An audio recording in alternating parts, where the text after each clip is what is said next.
Hey, good morning. I'm horticulturist Gary Bachman, and thanks for joining us for another daily dose of hort. Yesterday's daily dose, I was showing you how I was transplanting cool season greens and lettuce, heirloom lettuce, in the earth boxes. And yesterday afternoon, I went ahead and I was planting all kinds of different shallots and different kinds of onions. And I forgot all about a New Year's Day tradition that I've followed the last several years, and that's planting my tomato seeds, the first round of tomato seeds. And you may think that that's a little bit early, January 1st for planting tomatoes, but I do it for a reason. Because sometimes here on the Gulf Coast, we get a period of time in late winter where we have no more frost, like from middle of February on. And if we run into one of those years, then we can harvest tomatoes middle of April, like we did last year. I mean, it's always a gamble because a late frost or a late freeze in end of February, just knocks out that early tomato crop. But I'll be planting tomatoes for the normal planting schedule, that first week of April. Oops, oopsie, oopsie, oopsie, oopsie. Don't want to lose any of those. I'm flustered a little bit here. The tomato that I grow for this first sowing is one that's called Siberian. And I like this one, not just because it's winter and we're planting a tomato called Siberian, right? But this is a 55-day tomato, so it grows and it produces tomatoes very quickly, and it's a little salad size, maybe a 1.5, 2-inch diameter tomato. And what we'll typically do here is I'll use the potting mix that I like, these professional growing mixes.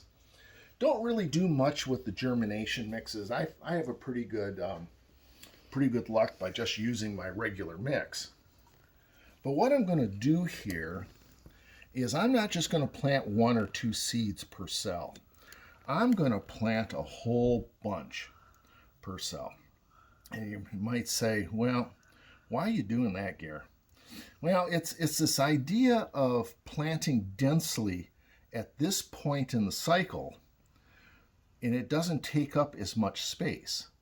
And when these get germinating, and within next couple weeks they'll be germinating, and I'll be able to pull these plugs out and tease those individual tomato seedlings out. Then I'll replant them into a 3-inch cup, and then the next step will be planting in the earth boxes.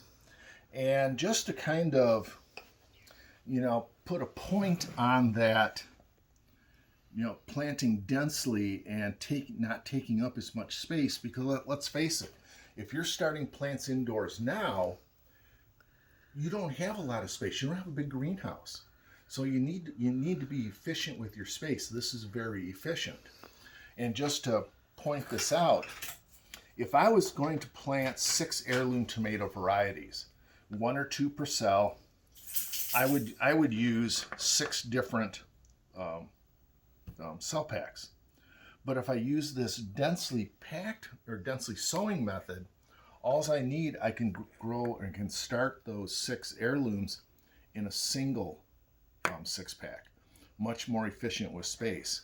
I got this idea listening to Joe Lample's Joe Gardener podcast in discussions he's had with Craig LaHoulier, who is a tomato genius, heirloom tomato genius, author of Epic Tomato.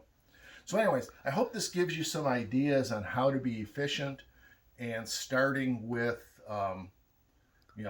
starting your tomato seeds early, and hope you have a great growing season. Thanks for joining us. I'll see you next time for another daily dose of hort.